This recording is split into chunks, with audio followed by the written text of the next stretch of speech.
62ஆம் சங்கீதம். தேவனையே நோக்கி என் ஆத்துமா அமர்ந்திருக்கிறது.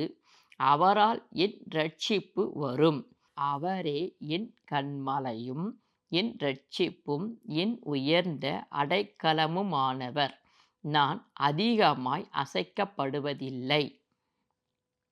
நீங்கள் எதுவரைக்கும் ஒரு மனுஷனுக்கு தீங்கு செய்ய நினைப்பீர்கள்?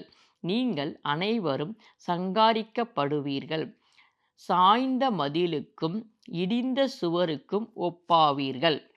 அவனுடைய மேன்மையிலிருந்து அவனைத் தள்ளும்படிக்கே அவர்கள் ஆலோசனை பண்ணி அபத்தம் பேச விரும்புகிறார்கள். தங்கள் வாயினால் ஆசீர்வதித்து தங்கள் உள்ளத்தில் சபிக்கிறார்கள்.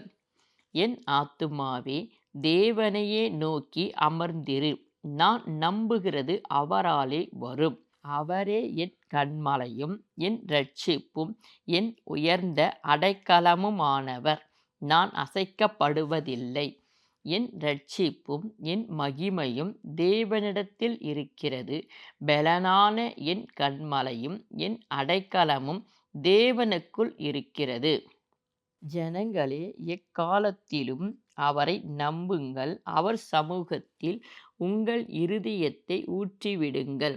தேவன் நமக்கு அடைக்கலமுமாயிருக்கிறார். கீழ்மக்கள் மாயையும் மேன்மக்கள் பொய்யுமாமே. தராசிலே வைக்கப்பட்டால் அவர்கள் எல்லோரும் மாயையிலும் லேசானவர்கள்.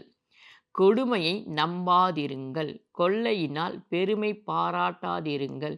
ஐஸ்வர்யம் விருத்தியானால் இருதயத்தை அதின்மேல் வைக்காதீங்கள். தேவன் ஒரு தரம் விரும்பினார், 2 தரம் கேட்டிருக்கிறேன். வல்லமை தேவனுடையது என்பதே. கிருபையும் உம்முடையது. ஆண்டவரே, தேவரீர் அவனவன் செய்கைக்குத் தக்கதாக பலனளிக்கிறீர்.